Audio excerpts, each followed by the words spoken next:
Assalamualaikum warahmatullahi wabarakatuh. Apa kabar sobat sekalian? Jumpa lagi di channel Rahmat ini. Kali ini kita akan membahas berita ngedan masih hangat diperbincangkan, yaitu terkait lagi isu tentang Cawapres Anies ya. Cawapres Anies ini terlihat Demokrat sangat ngebet sehingga tidak mau melepaskan posisi yang satu ini. Ada juga yang terbaru, Demokrat jika ingin menang Anies Baswedan harus berpasangan dengan AHY. Apakah benar seperti itu ya? Mengingat memang ya berbagai survei dan polling itu memenangkan ya.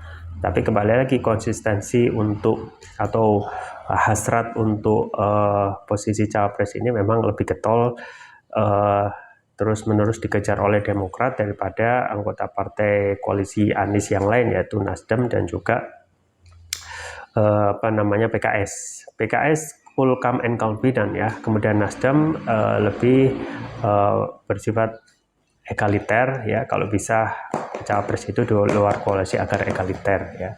Langsung saja kita baca dan kita ulas sesuai yang dilansir oleh wartaekonomi.co.id. Warta Ekonomi Jakarta, Partai Demokrat hingga saat ini masih mengunggulkan nama Ketua Umumnya Agus Harimurti Yudhoyono AHY sebagai calon wakil presiden cawapres bagi bakal calon presiden baca pres Koalisi Perubahan untuk Persatuan KPP Anies Baswedan. Anggota Majelis Tinggi Partai Demokrat Syarif Hasan menyebut AHY memiliki partai yang besar secara elektabilitas. Menurutnya AHY mampu memberi kemenangan bagi Anies Baswedan di Pilpres 2024 mendatang. Secara teori memang kalau ingin menang ya harus berpasangan sama AHY. Karena apa? Kan AHY memiliki partai yang tidak kecil ya, cukup besar kan. Bahkan sekarang kan sudah menembus 10% menurut survei Litbang Kompas, kata Syarif saat ditemui wartawan di Kompleks Parlemen Senayan, Jakarta Selasa. Syarif menilai elektabilitas partai politik juga menjadi salah satu faktor untuk menggait suara pemilih di Pilpres 2024 nanti. Apalagi kata dia AHY juga menempati perolehan suara yang tinggi di papan survei. Secara nasional surveinya Mas AHY kan cukup tinggi ya kan, jadi punya partai, suara nasionalnya juga tinggi. Nah kalau ingin menang harus berpasangan dengan AHY, tegasnya. Syarif juga mengaku tidak khawatir dengan munculnya nama Putri Presiden keempat Abdurrahman Wahid alias Gus Dur Yeni Wahid sebagai kandidat cawapres Anies Baswedan. Syarif menyebut nama Yeni Wahid sendiri tidak masuk dalam radar cawapres yang diusulkan Partai Demokrat. Dia menilai kedekatan Yeni Wahid dengan Anies bukan sesuatu yang spesial. Kami tidak terlalu khawatir soal itu, kata Syarif. Nanti demikian, Syarif menuturkan partainya menyerahkan sepenuhnya keputusan pengusungan cawapres kepada Anies Baswedan. Bagi Demokrat tentunya itu sudah kita serahkan, sudah komit. Itu kita serahkan kepada Anies, tergantung Anies sekarang tandasnya. Ya itu ya sobat sekalian terkait dengan cawapres Anies yang disampaikan oleh majelis tingginya, anggota majelis tinggi Partai Demokrat Syarif Hasan ya, AHY itu ya, Anies harus, jika ingin menang Anies harus berpasangan dengan AHY ya. Jadi memang banyak keuntungan memang ya, harus diakui ketika AHY itu nanti dicalonkan sebagai cawapresnya Anies ya. Salah satunya memang mempunyai partai ya, dan bisa menggerakkan anggota partainya untuk melakukan ya konsolidasi ya secara masif. Dan ini adalah modal gitu ya. Tapi ingat ya, bisa jadi gitu ya.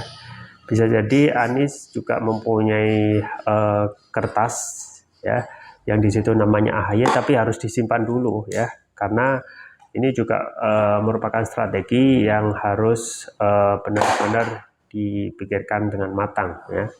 Ya ibaratnya strategi lebih baik ada pertimbangan khusus ya, mungkin nanti dikeluarkan pada saat the last minute yang itu juga bisa melihat dulu ya konstelasi ya, kontestasi yang akan bertarung nanti ya, Ganjar nanti jadi pilihan dengan siapa ya.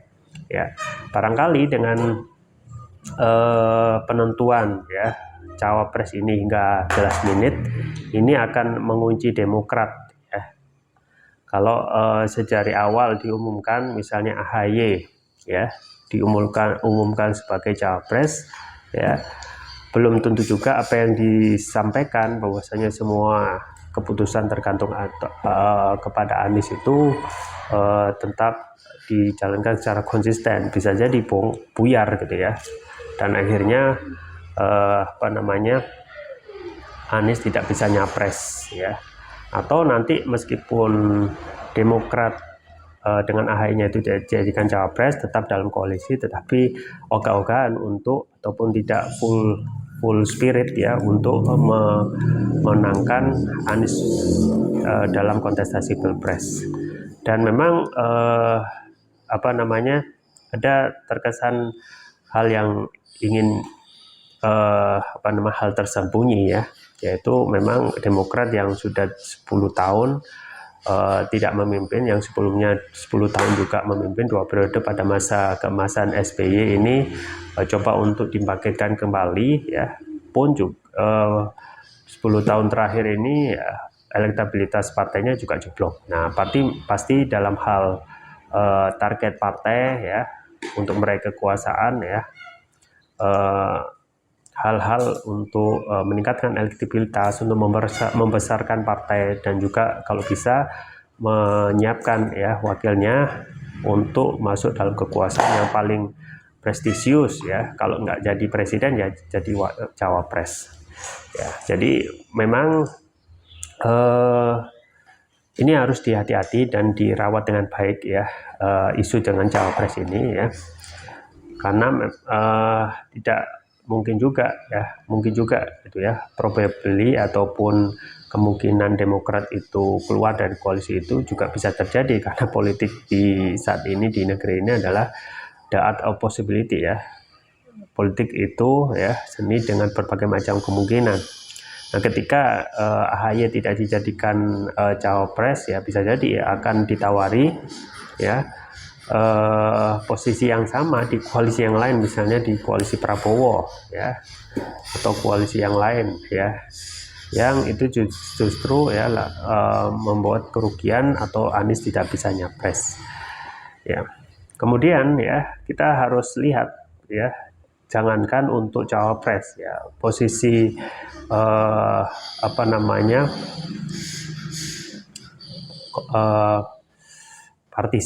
partisipan atau kontestan, yaitu Prabowo aja belum dideklarasikan secara resmi ya, apalagi kalau kita menyebut siapa cawapresnya Prabowo gitu ya, secara resmi aja belum dideklarasikan, apalagi cawapresnya. Pun juga Ganjar gitu ya. Jadi terjadi ada ketimpangan ya, di satu sisi untuk kubu Ganjar dan juga Prabowo itu lebih longgar untuk penentuan siapa cawapresnya ya. Tapi untuk koalisi Anies atau yang di dalamnya yaitu koalisi perubahan untuk persatuan ini sangat benar-benar ketat dengan isu cawapresnya ya. Yaitu kalau nggak AHY yang dimajukan ya, kemungkinan bisa jadi gitu ya, Demokrat itu lari dari koalisi ya, karena tidak mungkin juga ya, segala hal itu bisa terjadi ya, misalnya terkait menyerahkan keputusan cawapres itu kepada Anies, dan itu sudah disepakati oleh masing-masing anggota koalisi perubahan untuk persatuan atau koalisi Anies. Tetapi yang terjadi di lapangan ya, saling jawab jinawab terkait isu cawapres itu terus terjadi ya. Misalnya ya Ahmad Ali, Waketum Demokrat pertama kali menyampaikan apakah kalau cawapresnya tidak AHY ya, akankah Anies gagal nyapres. Kemudian dijawab oleh Ahmad Ali ya, apakah AHY tidak jadi nyapres, tidak jadi cawapresnya Anies, ya, apakah Demokrat tetap dalam koalisi ya. Akhirnya memang masih panas dingin ya isu tentang cawapres ini, meskipun ya posisi realnya dalam pemerintahan itu tidak begitu signifikan, tetapi ketika presiden itu berhalangan, maka tentu saja posisi cawapres ini akan bisa naik menjadi capres. Dan kembali lagi ya, bahwasanya Anies sudah menyampaikan kriteria cawapres yang sudah disampaikan di media ya. Yang pertama tentu saja kontribusi pemenangan gitu ya, kemudian dapat memperkuat koalisi, kemudian mempunyai garis perubahan yang sama, kemudian dapat membantu jalannya pemerintahan efektif, yang kelima memiliki chemistry, dan yang terakhir yang 0 itu adalah tidak bermasalah dan berani. Nah ini kalau kita melihat kriteria 5 dan 0 ini ya, memang AHY itu mumpuni ya, tetapi kita harus tunggu tanggal mainnya ya, bisa jadi ditunda untuk strategi supaya tidak mudah dibaca oleh lawan gitu ya. Kita tunggu saja ke depan tentang konstelasi isu cawapres yang di sana Demokrat sangat kebat sekali untuk mengangkat isu ini, dan apakah Anies akan segera mengumumkannya atau ya diumumkan pada the last minute, yang itu akan membuat benar-benar ya apa yang pernah disampaikan oleh Anies adalah kejutan gitu ya, kejutan dari waktu pengumuman dan juga tentu saja kejutan orangnya siapa yang akan diumumkan. Itu saja yang bisa saya sampaikan, semoga bermanfaat. Jangan lupa like, share, dan subscribe. Sampai jumpa lagi. Wassalamualaikum warahmatullahi wabarakatuh.